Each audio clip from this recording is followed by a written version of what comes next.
Greetings, audience, and welcome to another fun edition of Audit Tuesday, the GRC podcast. And now we have a real live one, and we hope to get a lot of questions. We have probably the most important person in our sector, someone who is a GRC recruiter, Pete Strouse. Say hello, Pete. Hello, everyone. Fantastic. Pete, where are you out of today? It always helps people's brains. Helps mine. St. Pete, Florida. Fantastic. Fantastic. Yeah. So today we're going to dive into something that's on the top of everyone's mind. Okay. GRC careers and hiring. So whether you're trying to break into GRC, grow your career, or hire the right talent, the landscape is changing. And let's talk to a gentleman who's been doing this for 13 years, 12 in the GRC space. Okay. So that's what we're going to be unpacking today. Pete Strouse, the GRC recruiter, CEO and founder of InfoSec Connect. So let's get into it. Pete, I give you a little intro there. Anything else you want to add? Like you said, been in GRC now for about 12 years. Got my start at an audit firm that's at this point, I think, over 1,000 employees, and I was there in the early days. So that was a fun challenge and entry point to the industry. Had to kind of teach myself all the terminology and just figure it out, which is why I tend to love working with startups, because there's that sort of go get 'em mentality where not everything is laid out in front of you and you just have to kind of figure it out. So was there for about 2.5 years, and then ever since have run recruiting firms, first InfoSec Hires, now InfoSec Connect, to focus on helping audit firms and compliance automation platforms and internal GRC teams hire GRC folks, and in some cases go-to-market sales folks as well. And audience, just type in on LinkedIn and we'll be reading your questions as well. Just wanted to make sure to say that. And I'm Garrett Grajak, CEO, founder of UATest, a GRC company on identity governance. You can look us up. And I'll be moderating today's discussion. Okay, as stated, live session, ask away. But I'm going to start. I got some good questions for Pete that I want to know. Okay, so the big picture. Let's start with the big picture. What are you seeing right now in 2026 around the GRC job market? Okay, well, what's the big picture right now? Yeah, so a few sort of emerging and ongoing trends, I would say. There seems to be a lot of uncertainty in the market still. I don't know if it's, I hate to say it, but politics or global events, companies that are just not sure that they want to make the investment in talent right now. And I think also adding on to that is a lot of companies trying to do more with less, use as much automation as possible, use as much AI as possible, replace as many tasks as is possible, and do away with less salaries. So that seems to be kind of the name of the game, is doing more with less and automate everything.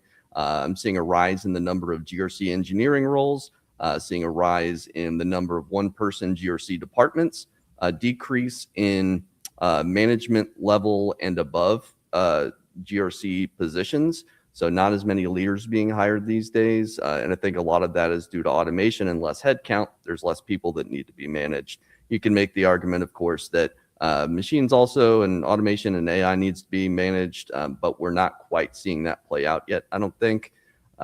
Leadership roles, like I mentioned, becoming more rare. And so then the GRC leaders are often running into longer job search processes. Then also a lot of hiring for CMMC consultancies right now. Obviously, that's a big boom. So was that CMMC? Yep.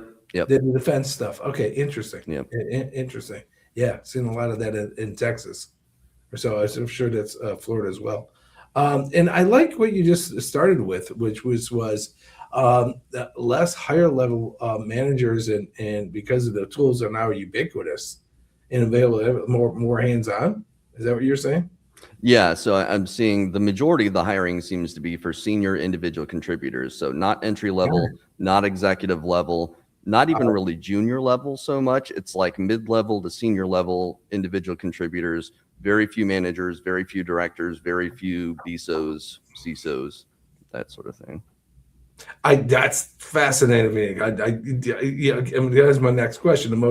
what are the in-demand roles? And you're saying not the intro and not the high, but the people who are able to execute on these audits and on these risk measures, right? Exactly. Boots on the ground and basically owning everything through as much process and IT automation as humanly possible, to where one person, say they're a head of GRC for a startup, they may be managing ISO 27001 certification, high trust certification, SOC 2 audit, NIST risk assessment, pen test.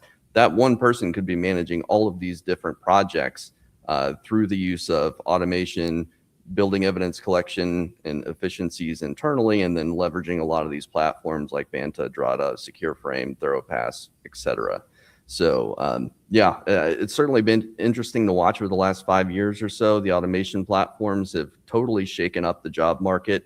The traditional consulting firms that would have been doing compliance readiness and advisory and consulting work, now a lot of that work has been done by the CSMs, the customer success managers at the automation platforms. So there's not as much hiring at the consultancies as would have happened even 5 years ago. And then external audits are getting more efficient now through tools like Field Guide. And by doing that, basically, there's less need for human labor to execute on those tasks since the audits are getting more efficient. And then there's less humans for the managers to manage. So then there's less hiring of management tiers. Again, going back to the point from earlier. Plus, private equity has had a big influence on that in the consulting space too. A lot of the big four and larger consulting firms are becoming a lot less top heavy right now. Older partners being forced to retire essentially.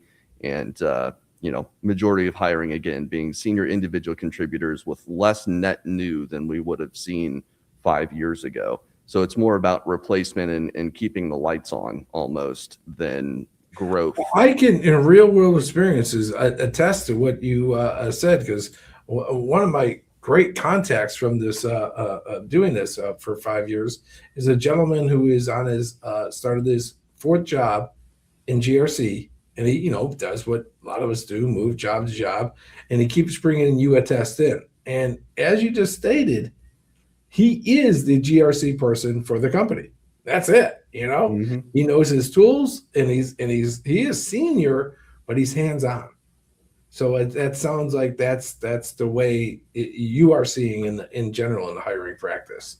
Absolutely. Well, and the bar keeps getting raised too. So, I mean, back in the day, some GRC positions would exist where essentially all you're doing is writing policies and procedures all day. Right. Now these tools, or even if you were to prompt an AI, an LLM, to write a policy or procedure given X input, it's able to spit that out in 30 seconds, which, it would have taken somebody maybe hours, and then an approval process and all of this 5-10 years ago.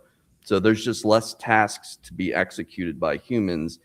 But upstream of that, I think, is the need for people that can think in terms of systems and architecture, more complex ideas, making more complex decisions based on multiple variables, less rote tasks being performed by humans, essentially. Yeah. Well, that's what a computer is supposed to do is automate. I mean, that makes sense. That's what I built, is a GRC product that automates the access review. So someone doesn't do spreadsheets. So that probably, eliminates need for, 10 people we can do into one. All right. So what about the humans that want to break into GRC? What backgrounds work, and what translates to a GRC career, or at least a GRC job? Yeah, I mean, it could be any number of things, really. I'm a big proponent of transferable skills. I think less hiring managers are than maybe they should be, because at the end of the day, there seems to be very little market need for entry-level GRC folks right now, for some of the reasons we already mentioned. If a machine can do your job better than you can, your job doesn't exist. So you basically have to be operating 1 or 2 levels above where you would typically need to operate at 5 years ago. So you need to be able to leverage AI and to think in systems in architecture terms. You probably need to be more technical than you would have need to have been, 5 years ago. Have some scripting experience. But ultimately, I think it's really about who you know. It's like you could come from legal, you could come from an administrative background, you could come from security operations, you could come from offensive security. Any of these areas would have transferable skills to a GRC role. But the question is, who's going to hire you to do that entry-level GRC role? And those roles are very rare right now. So you really have to know somebody, whether that's through a Discord channel, finding a mentor, and then having them vouch for you on LinkedIn, hanging out in GRC meetup groups. There's a Slack channel out there. There's the SOC 2 Quality Guild Slack channel. There's subreddits devoted to GRC. And these are great places. About that, Pete, and maybe we can share that with the Slack channel and the. I'm a big fan of the meetups, the ISACAs and the ISACAs and the ISSAs meetups in your area. Yeah, and ISC too, and go to those chapter meetings. Yeah. And meet the potential hiring managers. A lot of those folks are directors or CISOs. And if they've seen you face to face and you've made an emotional human connection with somebody, they're more likely to open up a role that they didn't even think that they were going to hire for if they already know you, and they can make a business case to bring somebody on board when they weren't already thinking about it. If you can show them that there's a problem that you can solve and operate beyond a true entry-level role, if you're not a net drain on the company, basically, you need to be a net positive and solve a problem for them. So think about, as that candidate, what problems are you able to solve, and be able to articulate that quickly. A good answer, Pete. In the chat rooms, firing up on the discussion of AI and AI tools, whether they're good or not, or whether they meet the criteria. I have my own opinion, and I'll let you answer first. What do you think of the AI, especially the LLMs? Let's just start with them. I'm not talking about the purpose-driven tools, but the LLMs for creating policies, and that, are they accurate? Do they, are they working? Then I'll give them my own 2 cents.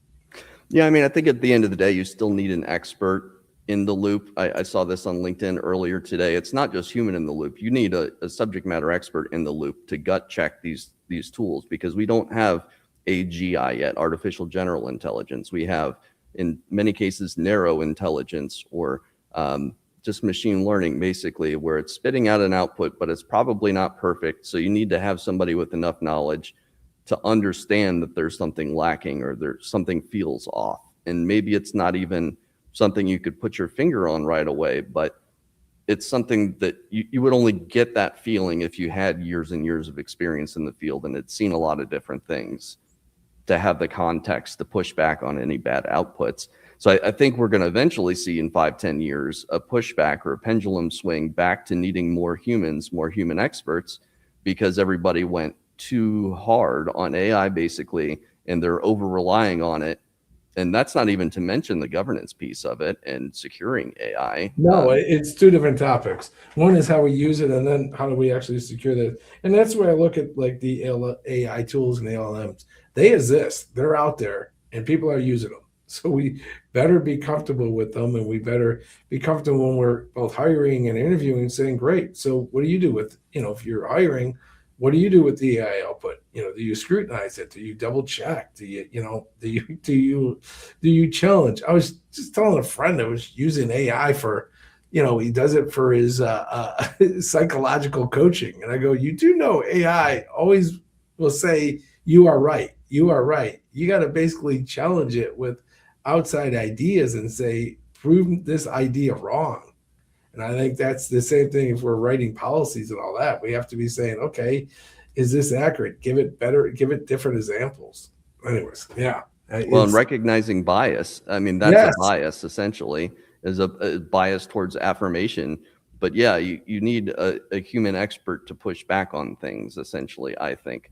So, but I think, to the point from earlier, like, we're not training enough junior folks right now. So I think we're going to have a huge shortage in 5-10 years, where nobody took up the mantle to train entry-level people. Now they got to start somewhere. So, eventually we're not going to have enough human experts anymore, especially as all the boomers retire. Good point. Just talking to someone who just moved down to Baja. Okay, there you go. Not everyone's moving to St. Pete. Okay, here's the question that always comes up on this topic: certifications. Your C-RISC, your CISSP, your CISA, your CGIT. What's your thoughts on them? I would say, in general, the more specific you can get, the better on certifications. But often you don't really get that opportunity until you're in a specific practice at an external audit firm, for instance, or you're on the internal side and there are a couple of certifications you need to maintain year after year.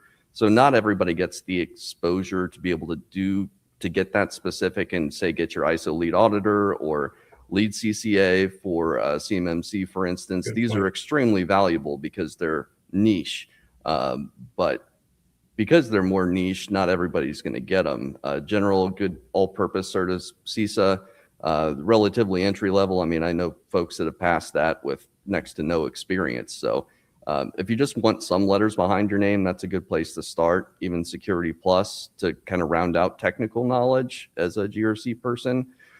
But ultimately, it's not really about certs in my experience. All hiring managers seem to care about is job experience and communication skills. The certifications are really just kind of an addendum. They don't necessarily make hiring decisions in my experience, unless rarely you will run into a hiring manager who's very, very cert and credential focused, but I would say they're more the exception rather than the rule. So you emphasize, what was that? Communication and experience. And right? direct experience, yeah. So Okay. in 99% of cases, I say this all the time because it's so true. 99% of cases, hiring managers just want to hire somebody who's done the exact same job at a direct competitor yesterday. And Yeah. that's what it comes down to. So, yes, I guilty as charged on that. Yes. Okay. So in the looking from the viewpoint from the hiring managers, what are they struggling to hire? What type of roles? Yeah, I don't think there's necessarily, like, I would say GRC engineering, if anything, is difficult to hire for right now because it's such a new field and there's not a lot of people that have really dug into it yet. I think we'll see that a lot more in 5 years or so. But I think most hiring issues come down to more of a process problem than anything else. So many people don't realize that internal recruiters, they may have 20, 30 open jobs on their desk at any given time, and they're defaulting to the post and pray method of recruiting, which is just post a job, see what comes in, and hope for the best. Skim a few resumes off the top, forward them to the hiring manager, interview the best 5, and make an offer. The problem is each job posting is getting 1,000 or more applicants, and they often don't get through all of the volume. So they could skim a few off the top that aren't the best fit, and the best applicant could be number 999. So it's like I say to job seekers all the time, you have to find a way to shortcut to the front of the line, basically. And that's through direct human connection, knowing the hiring manager, having a referral, thinking like a salesperson, looking for side doors versus the front door, basically, which is the application. And same thing on the hiring side. So I think 99% of hiring issues could be solved by what we call in the recruiting business sourcing, which is recruiters knowing what they're looking for and then going out there and finding people on LinkedIn or wherever, and specifically targeting the people through Boolean searches that are most likely to be a fit for the role and not wasting the time of thousands of people that are applying and won't fit. Plus, there are biases too for many hiring managers that factor into the search for people that the applicants don't know about. So there's this mismatch between expectations on both sides, and the best way to solve that is going outbound. But often the internal recruiters, for whatever reason, they can't be specialists. I think often that's because they're trying to fill everything from marketing analyst to CISO, and there's no possible way that they can get expertise in each one of those different functional areas and be effective enough to know all the right keywords and the right things to search for in the intangibles. And there's just a lot to know. So specialization, I think, is key there. Yeah, and when you say specialization, do you see people verticalizing in their careers? Like, I'm a healthcare GRC, I'm a finance GRC, I'm a defense GRC. To some degree. I mean, I think people tend to kind of stay in the same industry unless it's something that they've discovered they really hate. I think there's transferable skills between, say, healthcare and financial services, Yeah. highly regulated industries. So I have seen some people make that transition, but I think more often people tend to get through, I guess, actions of their own or through the hiring managers only wanting to hire from the direct competitors. They kind of get pigeonholed into a single industry, but I don't think it's necessarily a personal choice by the candidate most times, just in my experience. Yeah. And just something, a question that came up on, and I like this one, is what type of background or credentials does someone usually have to get into GRC?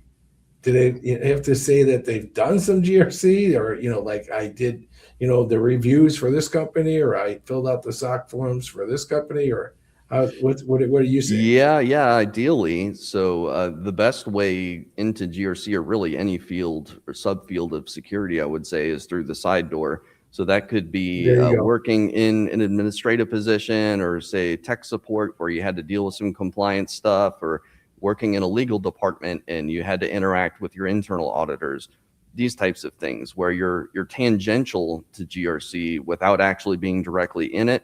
That's a way to get some experience and put those keywords on your resume, which is often what it boils down to, and LinkedIn profile for that matter. But yeah, it's difficult to jump cold into with no experience. Like, you need to have experience in some sort of field, I would say, some professional experience. It's like everybody always says, security is not an entry-level field. You need to be building on something to make it into security. I think that more and more is becoming true of GRC. It used to be where campus recruiting programs were extremely busy. I set up one myself for an audit firm, people coming from accounting backgrounds, jumping straight into external audit roles and IT audit and security assessments. But nowadays, the bar keeps getting raised. You have to have more technical knowledge than ever. Technology is moving faster than ever. It's much more difficult to come through an accounting program, I think, nowadays into an external IT audit role. I think it still happens some, but not as much as it used to. So Yeah, I gaining some like other what you said, because I went through the PwC hiring process and actually was hired.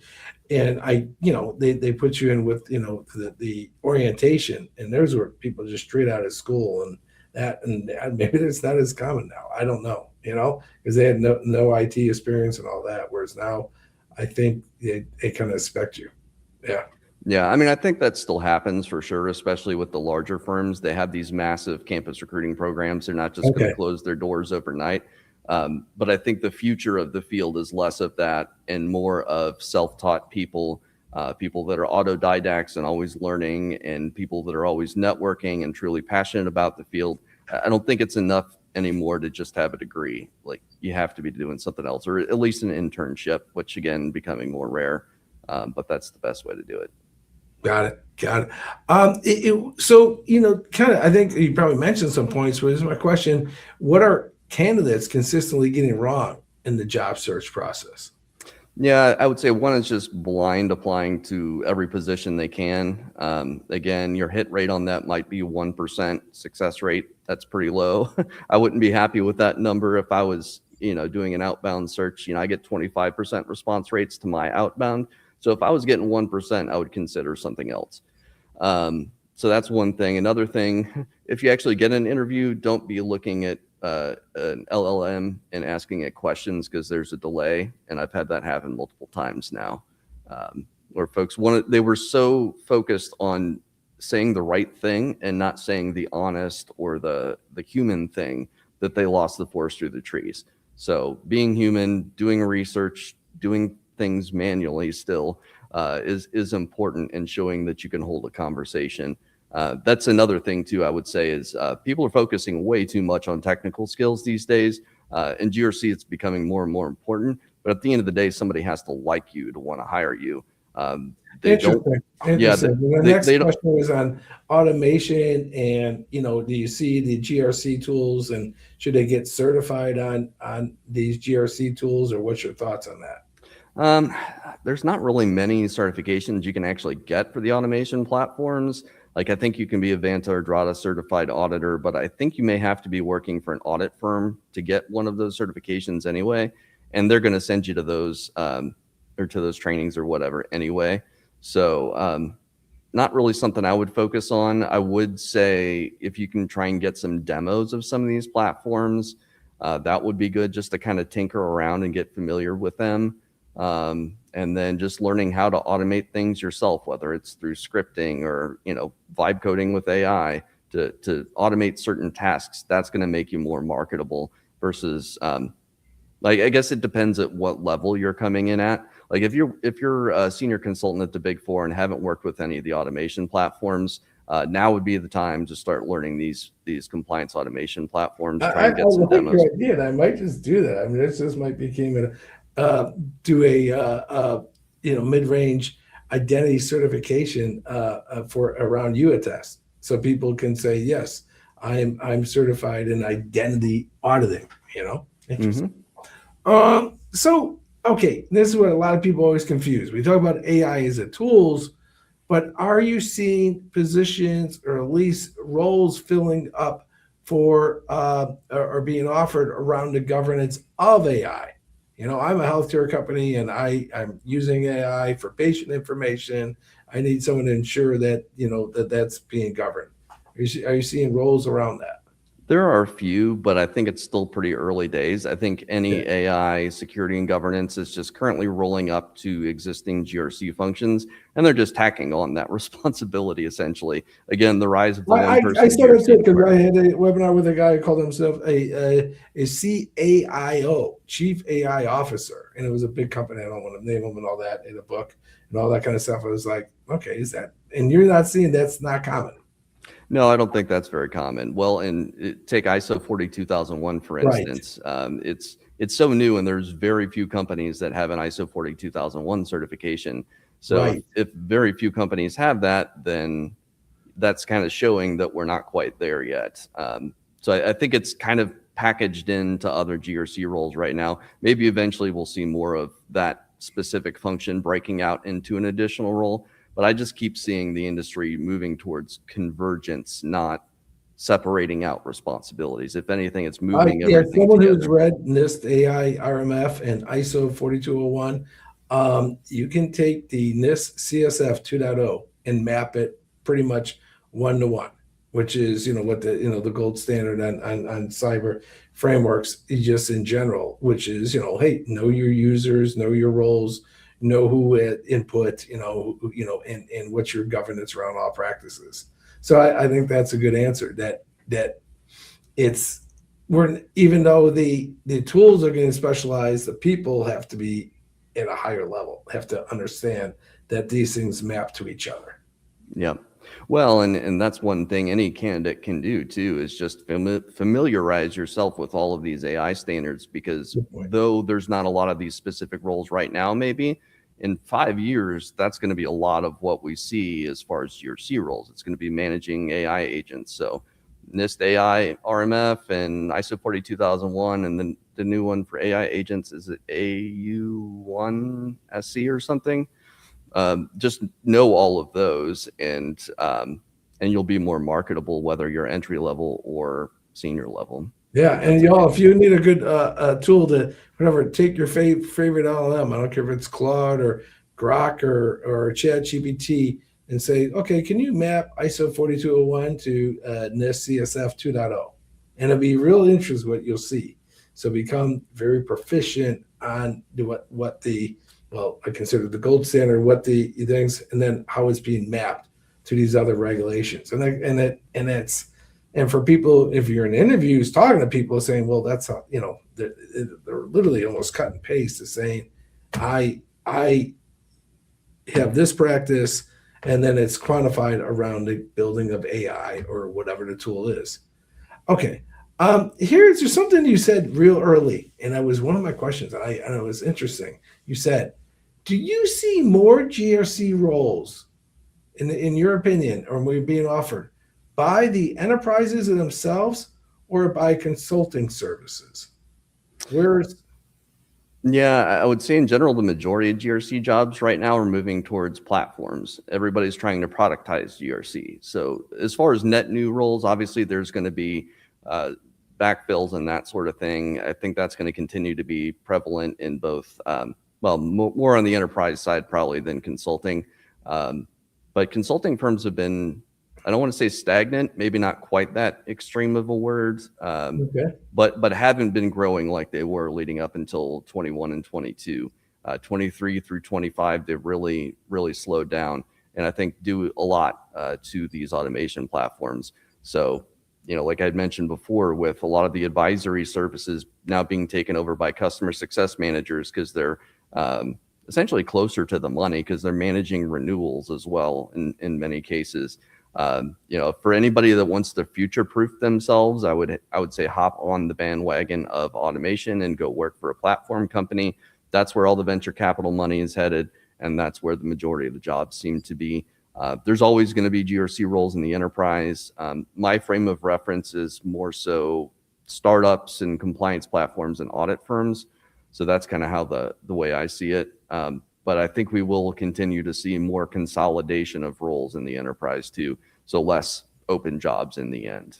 So, just to be clear, when you say your focus, are you coming up with jobs for people in companies, like Acme? I'm a healthcare company, or I'm a financial insurance company, or something. Do you see more roles in that as opposed to the consulting?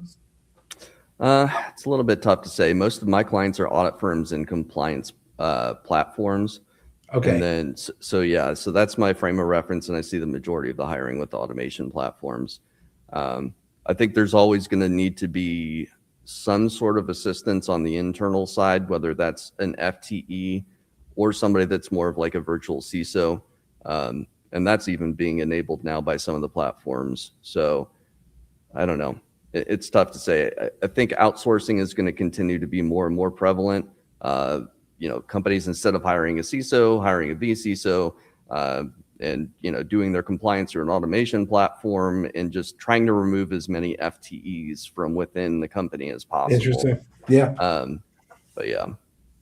Yeah, and I've been watching the chat room, so there's some good questions and the comments, and saying, I am not saying that if you don't need ISO 42001. What I'm saying is, if you start your career and start with your understanding of an 853 or a NIST CSF 2.0, you will help you understand the new regulations that come out, and they will map it. And there were always, what I've seen a lot in the regulations is they take the basic concepts and try to have an understanding of a NIST CSF 853, et cetera, and then say, okay, we're going to apply these concepts to these different roles, okay, to these different venues of intelligence, and AI being just one of them, So good deal.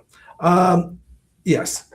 Last question I see right here is looking ahead.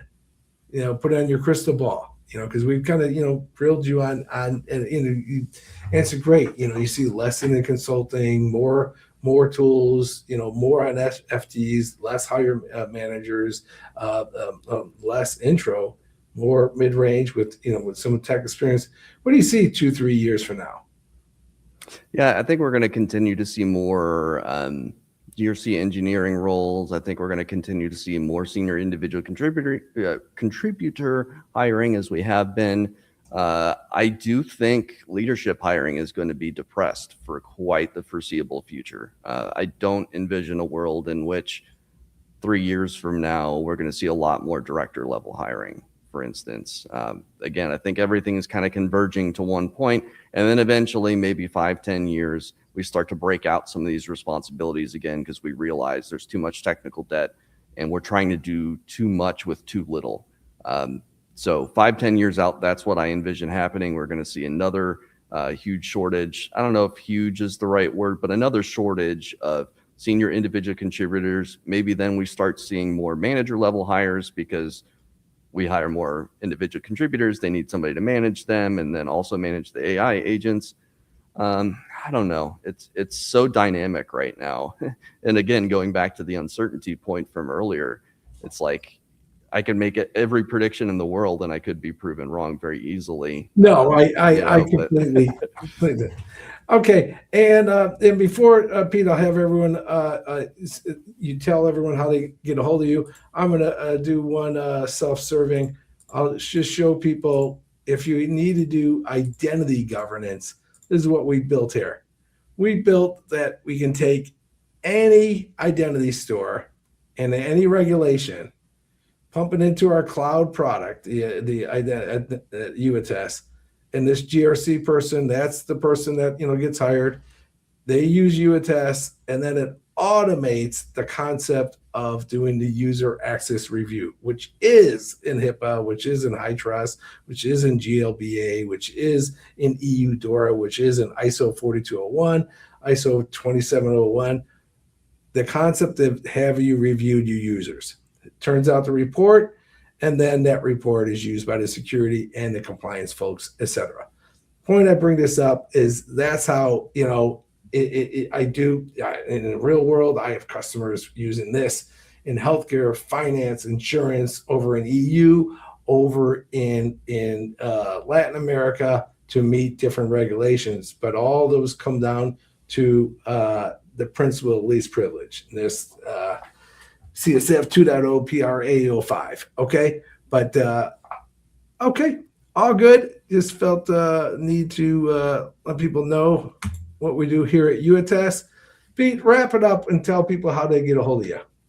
Yeah, so I'm the GRC Recruiter, Pete Strouse on LinkedIn. That's where I spend my whole day, basically. I also have a website, InfoSec Connect, with one C in the middle, and run a podcast called Talent Gap Fireside Chat behind me there, talking to hiring managers about hiring in security and GRC. So check it out on LinkedIn and YouTube and Spotify as well. I went by fast today, Pete. That was fun. And we at UATest can be reached at info@uatest.com or hit me up at LinkedIn. All the best, Pete, and thanks, wonderful audience. I've been reading your questions the whole way. Have a great one. Thanks, everybody.